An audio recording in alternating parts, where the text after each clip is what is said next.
Hello बच्चों, कैसे हैं आप सभी। स्वागत है आपका आपके अपने YouTube चैनल साइंस एग्जाम हमें।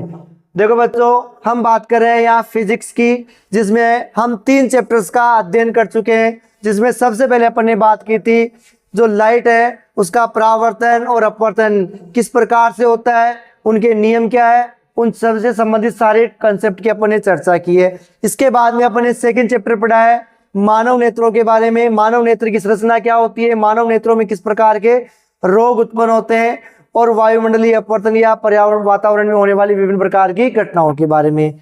The third very most important chapter अपन ने पढ़ा था इलेक्ट्रिसिटी करंट या विद्युत धारा, जिसमें अपने बहुत से कंसेप्ट को इजीली और आसानी से सॉल्व किए हैं।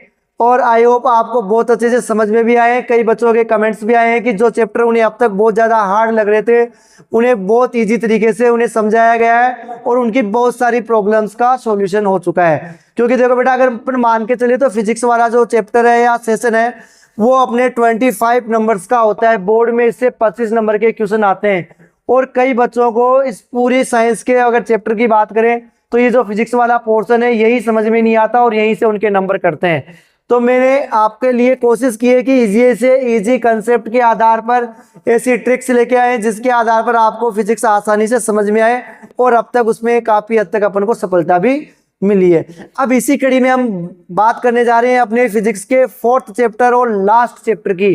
अपने सिलेबस का लास्ट चैप्टर है, चैप्टर नंबर 12 है विद्युत धारा का चुंबकीय प्रभाव, मैग्नेटिक इफेक्ट ऑफ इलेक्ट्रिसिटी। तो इसमें अपन बात करेंगे कि विद्युत धारा का चुंबकीय प्रभाव किसे कहते हैं, क्यों उत्पन्न होता है, चुंबक किसे कहते हैं, चुंबक क्या काम करती है, किस प्रकार से काम करती है, किसी पदार्थ को कैसे चुंबक बनाया जा सकता है। इसके अलावा अपन बात करेंगे विभिन्न प्रकार के चुंबकीय क्षेत्रों की, विभिन्न प्रकार के चुंबक में उत्पन्न चुंबकीय क्षेत्र रेखाओं के बारे में बात करेंगे। एक अपन बात करने वाले हैं इसमें चुंबकीय जो क्षेत्र की दिशा ज्ञात करने के नियम है, बल की दिशा ज्ञात करने के नियम है, और हमारे घरों में जो विविध परिपथ है होता है उसमें किस प्रकार से अपन लाइट की व्यवस्था होती है।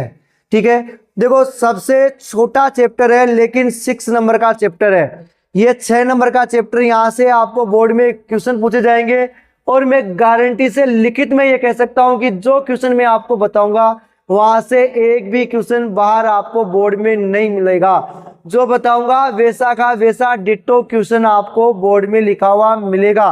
तो आप इस सेशन में बने रहें, पूरे चैप्टर को ढंग से और तरीके से पढ़ें ताकि आपको ये वीडियो अच्छे से समझ में आ जाए और आज के इस वीडियो से आप अपने 6 नंबर लेके जाएं। ठीक है, तो सबसे पहले मैं बात कर रहा हूं इस चैप्टर में आपको पढ़ना क्या क्या है। तो शुरू करते हैं आज के सेशन को। सबसे पहले अपन बात करते हैं विद्युत धारा के चुंबकीय प्रभाव में इस चैप्टर में आपको पढ़ना क्या क्या है, किससे रिलेटेड क्वेश्चन दिए जाएंगे। सबसे पहले अपन बात करेंगे मैग्नेट के बारे में, चुंबक क्या होती है। सबसे पहले अपन बात करेंगे मैग्नेट या चुंबक क्या है, किसे कहते हैं, चुंबक के कितने दूर होते हैं। ठीक है, इसके बाद में अपन बात करेंगे विद्युत धारा का चुंबकीय प्रभाव, कि विद्युत के कारण जो चुंबकीय प्रभाव उत्पन्न होता है किसे कहते हैं और उसके कारण क्या क्या प्रभाव उत्पन्न होते हैं। ठीक है, इसके बाद में अपन बात करेंगे चुंबकीय क्षेत्र की। ये वेरी मोस्ट इंपॉर्टेंट है, यहाँ से पर ईयर आपको 1 नंबर का क्वेश्चन तो मिलता ही है। ठीक है, चुंबकीय क्षेत्र से रिलेटेड क्वेश्चनों में से इनमें अपन बात करेंगे एक तो चुंबकीय क्षेत्र किसे कहते हैं, इसके बाद में बात करेंगे चुंबकीय क्षेत्र रेखाएं, चुंबकीय क्षेत्र रेखाएं और चुंबकीय क्षेत्र रेखाओं के गुणों के बारे में। जो चुंबकीय क्षेत्र रेखाएं हैं उनमें कौन कौन से गुण पाए जाते हैं उनके गुणों के बारे में चर्चा करेंगे। फिर अपन बात करेंगे किसी क्षण चुंबक के चारों ओर चुंबकीय क्षेत्र रेखाएं, ये भी आपके लिए इंपॉर्टेंट है। आपसे पर ईयर ये क्वेश्चन पूछा ही पूछा जाता है, या तो ये वाला या अपन बात करेंगे इसके आगे एक परिनालिका। उन दोनों में से डेफिनेटली एक क्वेश्चन तो आपको बोर्ड में 100% मिलेगा। 100% चांसेस है इस क्वेश्चन के बोर्ड में आने की। और आप पिछले साल का कोई सा भी पेपर उठा के देख लेना, उनमें लगभग आपको क्वेश्चन मिलेगा ही इनसे रिलेटेड, चुंबकीय क्षेत्र रेखाओं के निर्माण से संबंधित। तो क्षण चुंबक किसे कहते हैं, क्षण चुंबक के चारों ओर चुंबकीय क्षेत्र रेखाएं किस प्रकार से होती है उनके बारे में भी अपन चर्चा करेंगे। अपन बात करेंगे किसी सीधे धारावाही चालक तार में अगर अपन विद्युत धारा प्रवाहित करें, यदि कोई सीधा धारावाही चालक तार है अगर उसमें अपन विद्युत धारा प्रवाहित करें तो उसके चारों ओर चुंबकीय क्षेत्र किस प्रकार से उत्पन्न होता है, किस प्रकार से वो अपना प्रभाव दिखाता है, उसकी दिशा क्या होती है। उसके बाद में अपन बात करेंगे किसी विद्युत धारावाही वर्ताकार पास के कारण उत्पन्न चुंबकीय क्षेत्र, किसी धारावाही वर्ताकार पास के कारण उत्पन्न चुंबकीय क्षेत्र कैसा होता है, किस प्रकार से उसकी दिशा होती है और क्या उसका चित्र होता है, यह भी अपने लिए इंपॉर्टेंट है। एक परिनालिका में प्रवाहित विद्युत धारा के कारण उत्पन्न चुंबकीय क्षेत्र के बारे में चर्चा करेंगे। क्षण चुंबक के बाद में अगर कोई इंपॉर्टेंट टॉपिक है तो वो ये परिनालिका में प्रवाहित विद्युत धारा के कारण उत्पन्न चुंबकीय क्षेत्र। मैं फिर कह रहा हूं या तो क्षण चुंबक या परिनालिका, दोनों में से पर ईयर 1 साल क्षण चुंबक 1 साल परिनालिका 1 साल क्षण चुंबक 1 साल परिनालिका।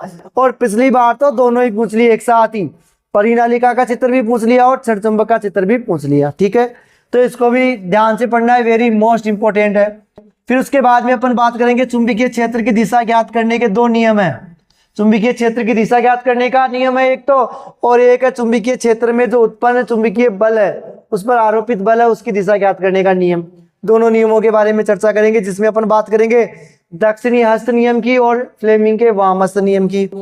उसके बाद में अपन बात करते हैं शॉर्ट सर्किट या लघु पतन किसे कहते हैं, और देन एट लास्ट अपन बात करेंगे हमारे घरों में जो घरेलू विद्युत परिपथ का आरेख होता है, व्यवस्था होती है, वो किस प्रकार से होती है, किस प्रकार से इनको संयोजन होता है। देखो इस चैप्टर में सर्वाधिक बच्चों के सामने समस्या आती है ना, एक तो उनको ये नियम याद नहीं होता, और दूसरा ये जो डायग्राम मैंने आपको बताया परिनालिका का है, विद्युत धारावाही वर्ताकार पास का है, क्षण चुंबक का है, ये डायग्राम ही नहीं बनाने होते। मैं दावे के साथ कह रहा हूं, सिर्फ आप एक बार इस वीडियो को देख लीजिए, आप अपनी पूरी लाइफ टाइम इन चित्रों को नहीं भूलेंगे। अगर आपने ध्यान से आज का सेशन देखा है, आज का वीडियो देखा है और पढ़ा है ना, तो आप आने वाले समय में इन क्वेश्चनों को ना तो आपको दोबारा देखना पड़ेगा, सिर्फ आप इनके कॉन्सेप्ट को फॉलो कीजिए और समझिए, आपको पूरा का पूरा जो लेसन है ऐसे के ऐसे याद हो जाएंगे। ये 6 नंबर आपके फ्री ऑफ फोकट के हैं, क्योंकि इसमें एक तो अवसद आएगा, एक अति लघुरात्मक क्वेश्चन आएगा, 2 तो यही क्वेश्चन चलेंगे, बाकी बचे 4 नंबर में। तो 4 नंबर में 2 नंबर का एक क्वेश्चन तो आपके डायग्राम आना ही आना है, और वो डायग्राम में जो बताऊंगा वही आएगा, और एक आपके नियम आएंगे चुंबकीय क्षेत्र की दिशा या बल का दिशा ज्ञात करने का नियम, दोनों में से। तो आप इस वीडियो में बने रहें, मैं आपको बहुत ईजी तरीके से ये सब चीजें बताने वाला हूं। तो शुरू करते हैं आज के सेशन को, आज के चैप्टर को। देखो सबसे पहले मैं बात कर रहा हूं विद्युत धारा के चुंबकीय प्रभाव में। अच्छा, चुंबकीय प्रभाव की बात करने से पहले मैं बात करता हूं चुंबक क्या होती है। ठीक है, सबसे पहले अपन यहां चर्चा करेंगे कि चुंबक क्या होती है। ठीक है, चुंबक के बारे में देखेंगे। तो आप ये कह सकते हो कि ऐसे पदार्थ जो लोहे की वस्तुओं को अपनी ओर आकर्षित करते हैं, लोहे की वस्तुओं को अपनी ओर आकर्षित करते हैं, क्या कहलाते हैं? चुंबक कहलाती है। वे पदार्थ जो लोहे की वस्तुओं को अपनी ओर आकर्षित करती है क्या कहलाती है? चुंबक कहलाती है। और अगर अपन जिन पदार्थों में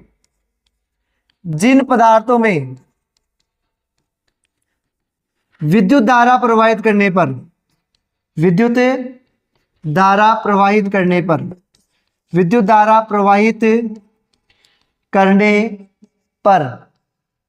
वह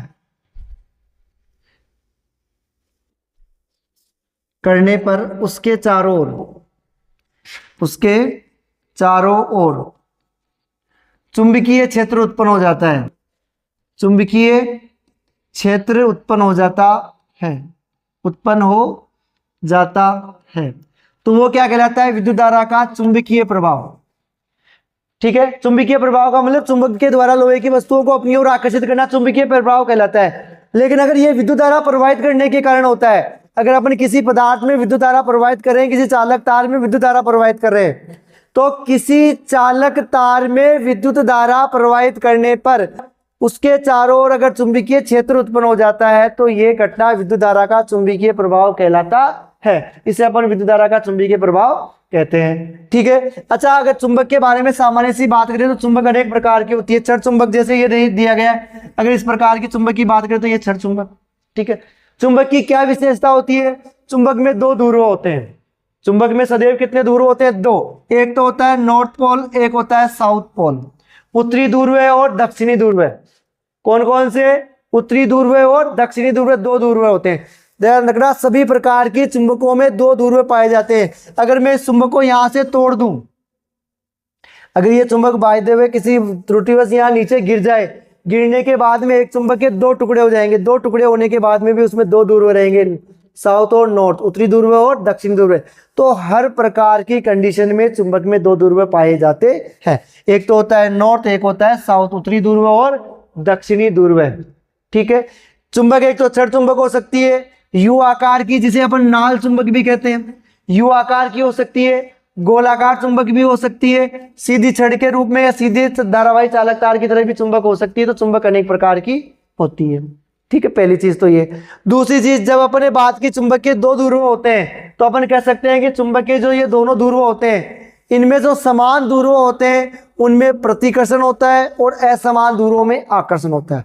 मतलब अगर आप एक चुंबक लें तो उस चुंबक के अगर आप उत्तरी ध्रुव के पास में उत्तरी ध्रुव को लेके जाए तो वो एक दूसरे को रिफ्लेक्ट करते हैं, प्रतिकर्षित करते हैं। यदि चुंबक के आप उत्तरी ध्रुव के पास में दक्षिणी ध्रुव लेके जाएंगे तो वो एक दूसरे के चिपक जाएंगे। ठीक है। तो चुंबक में क्या होता है, समान ध्रुवों में आकर्षण होता है और असमान ध्रुवों में प्रतिकर्षण होता है। और चुंबकीय क्षेत्र को नापने के लिए या चुंबकीय प्रभाव को नापने के लिए एक विशेष उपकरण का उपयोग करते हैं, जिसे अपन क्या कहते हैं, दिक्सूचक। ठीक है। यह भी विद्युत धारा के चुंबकीय प्रभाव या विद्युत की चुंबकीय प्रभाव पर ही कार्य करता है। एक छोटा चुंबक होता है दिक्सूचक भी। ठीक है। तो आई थिंक आपको ये चीजें समझ में आया होगा। आपको पता है, आपने 6, 7, 8, 9 से पढ़ते आ रहे होगा, जो हमारी ये पृथ्वी है ना, एक चुंबक की बाती होती है। हमारी पृथ्वी में भी चुंबकीय गुण होते हैं और पृथ्वी के भी दो ध्रुव होते हैं, उत्तरी ध्रुव और दक्षिणी ध्रुव। एक तो उत्तरी ध्रुव होता है और एक दक्षिणी ध्रुव होता है। उसी प्रकार से चुंबक के भी दो ध्रुव है, उत्तरी ध्रुव और दक्षिणी ध्रुव। तो हमारी पृथ्वी भी एक चुंबक की बाती व्यवहार करती है। तो ये चुंबक किसे कहते हैं, और विद्युत धारा का चुंबकीय प्रभाव, कि अगर पदार्थों में विद्युत धारा प्रवाहित करते हैं और विद्युत धारा प्रवाहित करने के कारण इसके चारों ओर चुंबकीय क्षेत्र उत्पन्न हो जाता है, तो इसे अपन विद्युत धारा का चुंबकीय प्रभाव कहते हैं। और विद्युत धारा के चुंबकीय प्रभाव की खोज ओरस्टेड या ओर्स्टेड नामक एक वैज्ञानिक ने की थी, और उसी के नाम पर चुंबकीय क्षेत्र की तीव्रता का मात्रक भी ओरस्टेड रखा गया है। ठीक है। देखो विद्युत धारा के चुंबकीय प्रभाव में तो ये हो गया, एक तो विद्युत धारा के दो ध्रुव होते हैं, सॉरी चुंबक के दो ध्रुव है। कितने ध्रुवों की बात की, दो ध्रुव है। एक तो कौन सा, उत्तरी ध्रुव है, एक कौन सा, दक्षिणी ध्रुव। ठीक है, दक्षिणी ध्रुव। अच्छा, अपन ने ये भी बात की कि जो असमान ध्रुव होते हैं उनमें तो क्या होता है, असमान ध्रुवों में तो आकर्षण एक दूसरे के पास में आते हैं, और जो असमान ध्रुव होते हैं वो एक दूसरे को रिफ्लेक्ट करते हैं। ठीक है, दोनों एक दूसरे से दूर जाते हैं। तो असमान ध्रुवों में विकर्षण होता है, समान ध्रुवों में आकर्षण होता है। ठीक है, ये चुंबकीय क्षेत्र की दिशा सदैव उत्तरी ध्रुव से दक्षिण ध्रुव होती है। चुंबक के सजातीय ध्रुव में आकर्षण और विजातीय में प्रतिकर्षण होता है। ठीक है, ये विद्युत धारा के चुंबकीय प्रभाव के बारे में जो आपको बता चुके हैं। आगे देखो चुंबकीय क्षेत्र। अब अपन बात करते हैं चुंबकीय क्षेत्र की, मैग्नेटिक फील्ड की। अच्छा, अगर आपके पास एक चुंबक है, अगर मैं यहां एक चुंबक रखूं, ठीक है, और चुंबक के पास में मान लो मैंने यहां एक लोहे की वस्तु रखी। ठीक है, अगर जैसे मैंने यहां लोहे की वस्तु रखी, चुंबक ने उसे अपनी ओर आकर्षित कर लिया। अगर मैंने यहां रखी, यहां से उसने आकर्षित कर लिया। अगर मैंने यहां रखी, यहां से भी उसने आकर्षित कर लिया, या मैंने यहां रखी तो यहां से भी उसने क्या कर लिया, आकर्षित कर लिया। ठीक है, मैंने यहां रख दी, अब यहां से कोई आकर्षण नहीं है, यहां रखी कोई आकर्षण नहीं है, यहां रखी कोई आकर्षण नहीं है, या यहां रखी कोई आकर्षण नहीं है। यानी चुंबक ने कहां तक, यहां तक, यहां तक की वस्तुओं को अपनी ओर केंद्रित कर लिया, खींच लिया। तो मैं कह सकता हूं कि चुंबक के चारों ओर का वह क्षेत्र, चुंबक के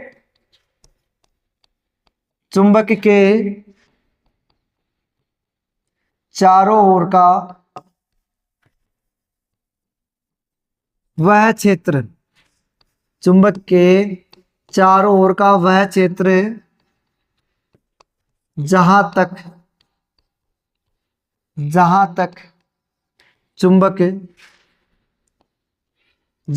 चुंबक अपना प्रभाव दिखाती है चुंबकीय क्षेत्र कहलाता है। ठीक है, जैसे आप इस डायग्राम में देखो, यहाँ एक लोहे की रोड रखी हुई है, ये एक मैग्नेट है, ये मैग्नेट है और चारों तरफ मैंने लोहे की जो छीलन है या कर्तन है इसके चारों ओर फैला दी, और जैसे अपने इसको थोड़ा सा थपथपाया यूं, थपथपाते ही ये चारों ओर जो लोहे की कर्तन इस प्रकार से फैल जाती है। ठीक है, लोहे की कर्तन इस प्रकार से फैल जाती है, कहां तक फैली हुई है, यहां तक।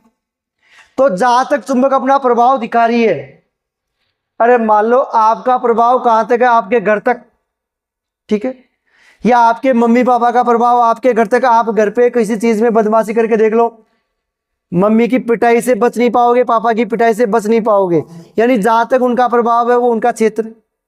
तो क्या कहलाता है कि जहां तक चुंबक अपना प्रभाव दिखा रही है, जिस एरिया तक चुंबक अपना प्रभाव दिखा रही है वो एरिया किसका है, चुंबक का। तो अपन उसे कहेंगे चुंबकीय क्षेत्र। क्या कहेंगे, चुंबकीय क्षेत्र। समझ में आया होगा आई थिंक। दोबारा से परिभाषा सुने कि चुंबक के चारों ओर का वह स्थान, वह क्षेत्र जहां तक चुंबक अपना प्रभाव दिखा सकती है, चुंबकीय क्षेत्र कहलाता है। ठीक है, तो ये हो जाएगा चुंबकीय क्षेत्र। आगे देखो, चुंबक के चारों ओर का क्षेत्र हो गया। मैं बात करता हूं चुंबकीय क्षेत्र रेखाएं। अब अपन बात करते हैं चुंबकीय क्षेत्र के बाद में चुंबकीय क्षेत्र रेखाएं। अच्छा, अपन ने बात की कि चुंबक के चारों ओर का वह क्षेत्र जहां तक चुंबक अपना प्रभाव दिखा रही है। मान लो ये एक चुंबक है, मैं कह रहा हूं चुंबक यहां तक अपना प्रभाव दिखा रही है। ठीक है, तो चुंबक के चारों ओर जो क्षेत्र है वो तो चुंबकीय क्षेत्र हो गया, लेकिन इस क्षेत्र को, जैसे एक क्षण चुंबक है अनुरैस, ठीक है, इसके चारों ओर ये लोहे की छीलन रखी हुई है। ठीक है, ये लोहे की कर्तन है चारों तरफ। जैसे मैंने इस पुट्टे को थपथपाया यहां से, तो ये देखो इस प्रकार से कुछ विशिष्ट प्रकार की आकृतियां बनना स्टार्ट हो गई। ये इस प्रकार की विशेष आकृतियां बन रही है, दिख रहा है, इस तरफ भी देख ले, ये विशेष प्रकार की आकृतियां बन रही है। अगर मैं इनको रेखा चित्र के द्वारा प्रदर्शित करूं तो ये इस प्रकार से हो सकती है, ऐसे मान लो।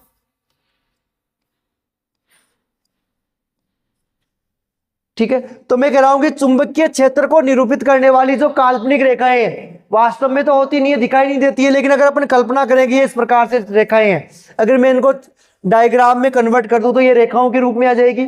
तो मैं क्या कहूंगा, चुंबकीय क्षेत्र को निरूपित करने वाली काल्पनिक रेखाएं, चुंबकीय क्षेत्र को निरूपित करने वाली काल्पनिक रेखाओं को चुंबकीय क्षेत्र रेखाएं कहा जाता है। चुंबकीय क्षेत्र को निरूपित करने वाली काल्पनिक रेखाओं को चुंबकीय क्षेत्र रेखाएं कहते हैं। ठीक है, तो ये हो जाएगा चुंबकीय क्षेत्र रेखाएं। अगर मैं बात करूं चुंबकीय क्षेत्र रेखाओं के कुछ गुणों की, चुंबकीय क्षेत्र रेखाओं के गुणों की अगर मैं बात करूं कि ये चुंबकीय क्षेत्र रेखाओं के क्या गुण होते हैं, गुण या विशेषता। अगर आपको एग्जाम में ये पूछे कि चुंबकीय क्षेत्र रेखाओं के गुण बताइए या इनकी विशेषता बताइए, तो चुंबकीय क्षेत्र रेखाओं की क्या विशेषता होती है। एक तो ये बंद वक्र के रूप में होती है। किस रूप में होती है, बंद वक्र के रूप में होती है। ठीक है, चुंबकीय क्षेत्र रेखाओं की विशेषता की बात करें तो एक तो बंद वक्र के रूप में होती है। दूसरी अब मैं बात करूं, ये कभी भी एक दूसरे को प्रतिच्छेद नहीं करती है, एक दूसरे को प्रतिच्छेद नहीं करती है। और इस ये तो वेरी मोस्ट इंपोर्टेंट गुण है, प्रतिच्छेद नहीं करती है। ठीक है, वेरी वेरी मोस्ट इंपोर्टेंट है। यहां से तो एग्जाम में क्वेश्चन भी उठता है, और बोर्ड एग्जाम में 2 से 3 बार क्वेश्चन आया हुआ भी है कि दो चुंबकीय क्षेत्र रेखाएं एक दूसरे को प्रतिच्छेद क्यों नहीं करती है, क्यों नहीं करती। अगर देखो यहां से अगर मैं चुंबकीय क्षेत्र रेखाओं की बात करूं तो यहां पे जो चुंबकीय क्षेत्र रेखाएं हैं वो एक दूसरे को कभी भी प्रतिच्छेद नहीं करेगी। अगर ऐसा होता प्रतिच्छेद करती, तो अगर मैं यहां दिक् सूची रखता तो ये इस तरफ भी विक्षेप दर्शाती, इस तरफ भी विक्षेप दर्शाती, जबकि असंभव है। या तो ये इसी तरफ जाएगी या इसी तरफ जाएगी, एक ही तरफ जा सकती है। तो इसका मतलब है कि चुंबकीय क्षेत्र रेखाएं कभी भी एक दूसरे को प्रतिच्छेद नहीं करती है। तीसरा, जो चुंबकीय क्षेत्र रेखाएं हैं उत्तरी ध्रुव से निकलती है। कहां से, उत्तरी ध्रुव से निकलती है, एन से निकलती है और दक्षिणी ध्रुव की तरफ जाती है, एस पर जाती है, दक्षिणी ध्रुव पर समाप्त होती है या जाती है। ठीक है, तो अगर आपको ये पूछे कि चुंबकीय क्षेत्र रेखाएं कहां से कहां होती है, उत्तरी ध्रुव से दक्षिणी ध्रुव की तरफ, एन से एस की तरफ। तो तीसरा, चौथा ये हो जाएगा कि चुंबकीय क्षेत्र रेखाएं चुंबकीय क्षेत्र की दिशा को निरूपित करती, चुंबकीय क्षेत्र रेखाएं चुंबकीय क्षेत्र की दिशा को निरूपित करती है, दिशा को बताती है। कौन सी दिशा है? एन से एस की तरफ। चुंबकीय क्षेत्र रेखाओं की अगर मैं बाहर की बात करूं तो चुंबकीय क्षेत्र रेखाओं के बाहर की गति होती है एन से एस। चुंबकीय क्षेत्र रेखाएं बाहर होती है उत्तरी ध्रुव से दक्षिणी ध्रुव की तरफ, ठीक, उत्तरी ध्रुव से दक्षिणी ध्रुव की तरफ ये गति करती है। क्लियर? ये विशेष रूप से ध्यान रखना। अगर चुंबकीय क्षेत्र के मैं अंदर की बात करूं तो अंदर ये दक्षिणी ध्रुव से उत्तरी ध्रुव की तरफ आती है, बाहर तो उत्तर से दक्षिण की तरफ। ये भी वेरी मोस्ट इंपोर्टेंट चीज है। अगर आपको ये पूछे कि चुंबकीय क्षेत्र रेखाओं की चुंबकीय बाहर की दिशा क्या होती है, तो चुंबकीय क्षेत्र रेखाएं बाहर तो कैसे होती है? उत्तर से दक्षिण की तरफ। अंदर कैसे होती है? चुंबक के अंदर अंदर होती है दक्षिण से उत्तर की तरफ, क्योंकि ये ऐसे जाएगी, ऐसे जाएगी, तो ये इस दिशा में जा रही है ऐसे, और अंदर से जब इस प्रकार से आएगी तो मैं कहूंगा ये आ रही है। तो एस से एन की तरफ आ रही है और एन से एस की तरफ जा रही है। तो बाहर तो हो गया एन से एस, अंदर हो गया एस से एन। समझ में आया? तो ये दोनों चीजें ध्यान रखना। और अंतिम और पांचवा गुण, चुंबकीय क्षेत्र रेखाएं चुंबक के निकट अधिक सघन होती है। देखो यहां पर चुंबक के निकट तो अधिक सघन होती है, जैसे जैसे चुंबक के क्षेत्र से दूर जाते हैं ये विरल होती जाती है, ठीक है। चुंबकीय क्षेत्र से दूर जाने पर विरल हो जाती है, चुंबक के क्षेत्र ये अधिक जटिल होती है, सक्रिय होती है। तो ये मुख्य रूप से 5 गुण है चुंबकीय क्षेत्र रेखाओं के, वेरी मोस्ट इंपोर्टेंट है, ध्यान रखना। ये बोर्ड एग्जाम 2025 की दृष्टि से इंपोर्टेंट क्वेश्चन बता रहा हूं मैं आपको। एग्जाम में आपको ये क्वेश्चन पूछा जा सकता है कि चुंबकीय क्षेत्र रेखाओं के गुण लिखिए, या इनमें से एक को क्वेश्चन बना लिया जाएगा कि चुंबकीय क्षेत्र रेखाएं एक दूसरे को प्रतिच्छेद क्यों नहीं करती, या चुंबकीय क्षेत्र रेखाओं की दिशा कैसे होती है, या बाहर कैसे होती है, अंदर कैसे होती है, ठीक है। तो ये वेरी मोस्ट इंपोर्टेंट क्वेश्चन है, आपको इसको दिमाग में बैठा लेना है। एग्जाम 2025 की दृष्टि से हैशटैग वेरी मोस्ट इंपोर्टेंट कर लेना इसको, ठीक है। तो ये हो जाएगा आपके चुंबकीय क्षेत्र रेखाओं के गुण। अब देखो बेटा, किसी क्षण चुंबक के चारों ओर चुंबकीय क्षेत्र रेखाएं किस प्रकार से होती है, किसी क्षण चुंबक के चारों ओर। और ये भी वेरी मोस्ट इंपोर्टेंट है, मैं फिर कह रहा हूं लगभग ये 5 बार बोर्ड एग्जाम में आ चुका है, 5 बार बोर्ड एग्जाम में आ चुका है, कई बार 1 नंबर का, कई बार 2 नंबर का, तो मिनिमम 1 नंबर तो ये आपको दिला के जाएगा। और सबसे सिंपल और इजी है। देखो कैसे बनाना है, आपको एक क्षण चुंबक बनाना है ऐसे नॉर्मल, 1 मिनट भी नहीं लगेगी आपको, 1 मिनट भी नहीं लगेगी डायग्राम बनाने में। एक क्षण चुंबक बनाना है, ठीक है। इसमें चुंबकीय क्षेत्र रेखाएं दर्शा दो, यहां से स्टार्ट कर दो इससे,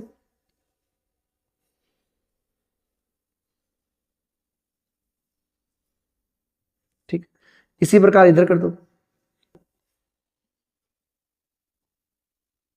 ठीक है।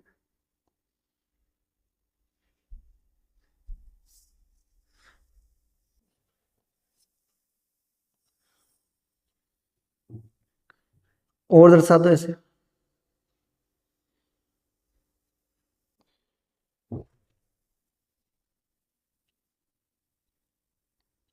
इस प्रकार से, ठीक है। 5-7।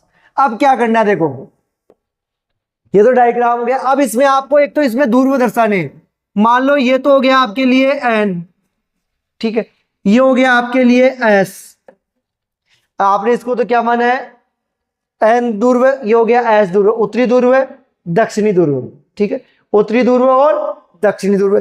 अब इसमें वेरी मोस्ट इंपोर्टेंट क्या है, इसमें सबसे इंपोर्टेंट काम है अपना इनमें चुंबकीय क्षेत्र रेखाओं की दिशा बताना।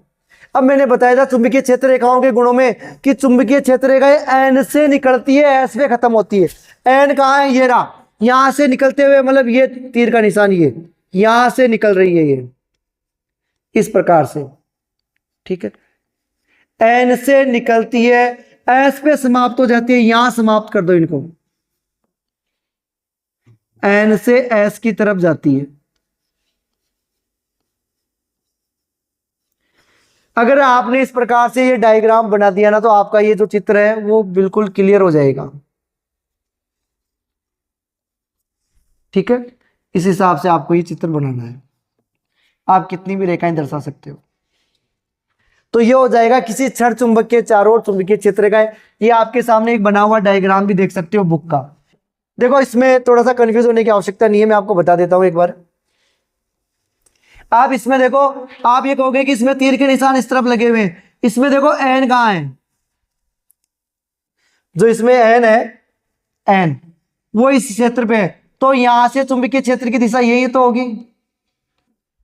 एन से निकलते हुए बाहर निकल रही है, देखो ये बाहर निकल रही है, एस पे खत्म हो रही है, एस पे खत्म हो रही है, ठीक है। तो वेरी मोस्ट इंपोर्टेंट, आप एन किधर लिख रहे हो, आपको रटने की आवश्यकता नहीं है। आप एन किस तरफ दर्शा रहे हो, जिधर से एन दर्शा रहे हो वहां तीर का निशान लगाओ, किसी भी डायग्राम में हो चुंबकीय क्षेत्र रेखाओं से संबंधित। एन से निकलती है एस पे खत्म हो जाती है, एन से निकलती है एस पे खत्म हो जाती है, ये चित्र हो जाएगा वेरी मोस्ट इंपोर्टेंट चित्र। मैं एक बार आपसे फिर बोल रहा हूं, ठीक है। दो डायग्राम छड़ चुंबक और परिनालिका जो आगे आएगा, इनमें से एक तो आपको बोर्ड में मिलने वाला है। आई थिंक बहुत अच्छे से समझ में आया होगा, एक बार आप बना के देख लेना इसको, सिंपल सा चित्र है। आगे देखो, चुंबकीय क्षेत्र रेखाओं के गुण, ये आपको मैंने बता चुका, 4 गुण होते हैं। चुंबकीय क्षेत्र रेखाओं के गुण अपन पढ़ चुके, कहां से, उत्तरी ध्रुव से दक्षिणी ध्रुव की तरफ, उत्तरी से दक्षिणी ध्रुव की तरफ निकलती है। दूसरा, बंद वक्र में होती है, बंद वक्र में होती है। तीसरा, प्रतिच्छेद नहीं करती है, ठीक है। चुंबकीय क्षेत्र की दिशा को बताती है, और चुंबक के निकट अधिक सघन होती है। चुंबक के क्या होती है, निकट अधिक सघन होती है। तो ये मुख्य रूप से चुंबकीय क्षेत्र रेखाओं के गुण इंपॉर्टेंट मान के चलना इस टॉपिक को। आगे देखो बेटा, ये आपको बता दिया, दो चुंबकीय क्षेत्र रेखाएं कभी भी एक दूसरे को प्रतिच्छेद नहीं करती। क्यों नहीं करती, क्योंकि वह एक दूसरे को प्रतिच्छेद करें और प्रतिच्छेद बिंदु पर अपन दिक्सूची को रखें। अगर दिक्सूची को रखें तो सुई 2 दिशाओं की ओर विक्षेप करनी चाहिए, जो कि संभव नहीं होता, इसलिए वो कभी भी प्रतिच्छेद नहीं करती है। इंपॉर्टेंट क्वेश्चन है, इसको भी एक बार देख लेना आप। आगे देखो,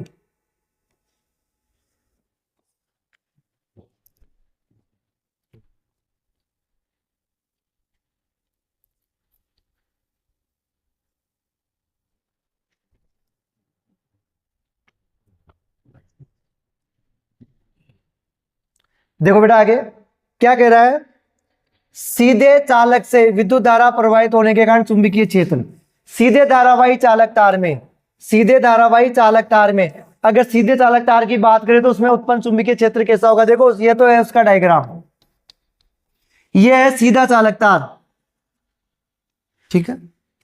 देखो अपन बात कर रहे हैं किसी सीधे सीधे धारावाही चालक तार, ये मैं अक्ष और वाई की बात कर रहा हूं, यहां पर वाई, यहां पर अक्ष, ठीक है। कैसे उत्पन्न होता है चुंबकीय क्षेत्र, देखो लिखना तो आपको क्या है, इसमें आपको क्या लिखना है, आप क्या बताओगे, जब किसी सीधे धारावाही चालक तार में विद्युत धारा प्रवाहित की जाती है, जब किसी सीधे धारावाही चालक तार में विद्युत धारा प्रवाहित की जाती है तो वो एक चुंबक के भांति का व्यवहार करता है, यानी उसके चारों ओर चुंबकीय क्षेत्र उत्पन्न हो जाता है।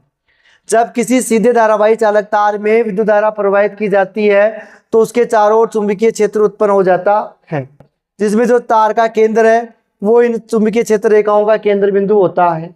अब दूसरी चीज, यदि इस सीधे धारावाही चालक तार में, अगर सीधे धारावाही चालक तार में मैं धारा का मान बढ़ा दूं, किसका मान बढ़ा दे, धारा का मान बढ़ा दे, ठीक है, धारा का मान बढ़ा दे, ठीक है। अगर धारा का मान बढ़ा दे तो क्या होगा, चुंबकीय क्षेत्र भी बढ़ जाएगा, चुंबकीय क्षेत्र में भी वृद्धि होती है, ठीक है। अगर मैं परिवर्ती प्रतिरोध के द्वारा चुंबकीय क्षेत्र में प्रवाहित होने वाली धारा का मान बढ़ा दूं तो जो चारों ओर चुंबकीय क्षेत्र है उसके मान में भी वृद्धि हो जाएगी। अब अगली कंडीशन में क्या करें, यदि मैं इस विद्युत धारा की दिशा को परिवर्तित कर दूं, बदल दूं, तो चुंबकीय क्षेत्र की दिशा भी बदल जाती है। दो चीज। तीसरी चीज, अगर मैं यहाँ पर दिक्सूची रखी हुई है, इस दिक्सूची को जैसे जैसे मैं तार से दूर लेके जाऊंगा तो जैसे जैसे मैं तार से दूर लेके जाऊंगा चुंबकीय क्षेत्र की तीव्रता में कमी आएगी, जैसे जैसे मैं तार के पास में लेके आऊंगा चुंबकीय क्षेत्र की तीव्रता में वृद्धि होती है। अर्थात आप क्या कह सकते हो, तार के निकट सकेंद्रीय वृत्तों का साइज छोटा होता है, सघन होता है, और चुंबक से तार से दूर जाने पर सकेंद्रीय वृत्तों का साइज बड़ा होता जाता है। तो क्या लिखोगे इसमें, जब किसी चालक तार में विद्युत धारा प्रवाहित की जाती है तो उसके चारों ओर चुंबकीय क्षेत्र उत्पन्न होता है। जब किसी चालक तार में विद्युत धारा प्रवाहित होती है तो उसके चारों ओर चुंबकीय क्षेत्र उत्पन्न हो जाता है।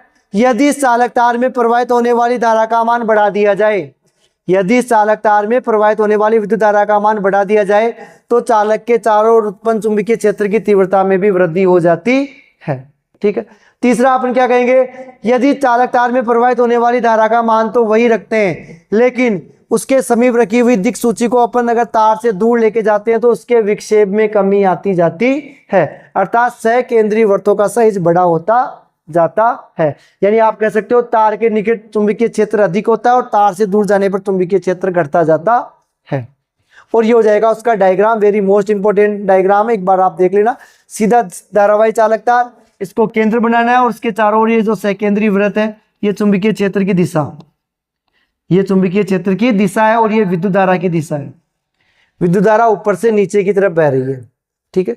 तो विद्युत धारा के अनुसार इसमें चुंबकीय क्षेत्र उत्पन्न होगा। अभी आगे अपन नियम भी पढ़ेंगे कि चुंबकीय क्षेत्र की दिशा ज्ञात किस प्रकार से, किस नियम के द्वारा की जाती है। तो ये हो जाएगा आपके सीधे चालक से विद्युत धारा प्रवाहित होने पर उत्पन्न चुंबकीय क्षेत्र। ठीक है। देखो बेटा,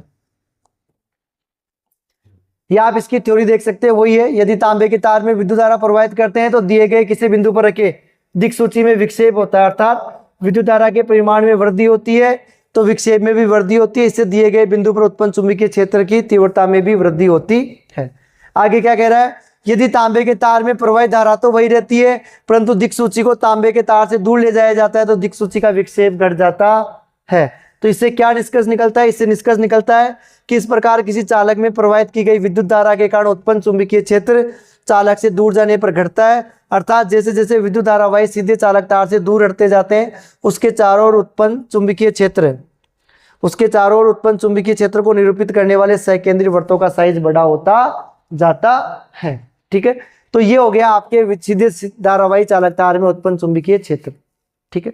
तो आज के इस वीडियो में अपने बात की, सबसे पहले चुंबक क्या होती है, चुंबक के कितने ध्रुव होते हैं, विद्युत धारा का चुंबकीय प्रभाव किसे कहते हैं। ठीक है। इसके बाद में अपने बात की चुंबकीय क्षेत्र किसे कहते हैं, चुंबक के चारों ओर का क्षेत्र जहां चुंबक अपना प्रभाव दिखाती है। चुंबकीय क्षेत्र को निरूपित करने वाली काल्पनिक रेखाएं चुंबकीय क्षेत्र रेखाएं कहलाती है। चुंबकीय क्षेत्र की तीव्रता का मात्रक और स्टेट रखा गया। ठीक है। इसके बाद में अपने बात किया कि चुंबकीय क्षेत्र रेखाओं में कौन कौन से गुण पाए जाते हैं। ठीक है। एन से निकलती है, एस पे खत्म होती है, बंद वक्र के रूप में होती है, प्रतिच्छेद नहीं करती है। चुंबकीय क्षेत्र अधिक सघन होने पर यह भी अधिक सघन होती है और चुंबकीय क्षेत्र की दिशा को निरूपित करती है। इसके बाद में वेरी मोस्ट इंपोर्टेंट अपनी बात की, किसी छड़ चुंबक के चारों ओर, किसी छड़ चुंबक के चारों ओर चुंबकीय क्षेत्र रेखाएं किस प्रकार से होती है। ठीक है। उसके बाद में किसी सीधे धारावाही चालक तार में, किसी सीधे धारावाही चालक तार में उत्पन्न चुंबकीय क्षेत्र के बारे में बात की है कि सीधे धारावाही चालक तार में चुंबकीय क्षेत्र किस प्रकार से होता है, उसका क्या डायग्राम होता है। तो आज के इस वीडियो में, आज के सेशन में अपन इतनी ही चर्चा करेंगे, बाकी के जो चैप्टर है उसको अपन नेक्स्ट पार्ट में पढ़ेंगे। आई होप आपको ये वीडियो बहुत अच्छे से समझ में आया होगा और मैं फिर पूरे दावे के साथ कह रहा हूँ इस चैप्टर में से आपको बोर्ड एग्जाम में मिनिमम 2 से 3 नंबर का क्वेश्चन 100% मिलेगा। आज जो पढ़ा दिया ना उसमें से गारंटेड 2 से 3 नंबर का क्वेश्चन आपको बोर्ड एग्जाम में मिलेगा। इसलिए इस वीडियो को ध्यान से देखें, प्रत्येक टॉपिक को ध्यान से समझें। अगर फिर भी आपको किसी टॉपिक में परेशानी होती है तो आप हमें कमेंट बॉक्स में लिखें, हम उसके लिए आपके लिए प्रॉब्लम क्लास लेके आएंगे जिसमें उसका आपको सॉल्यूशन मिल जाएगा। ठीक है।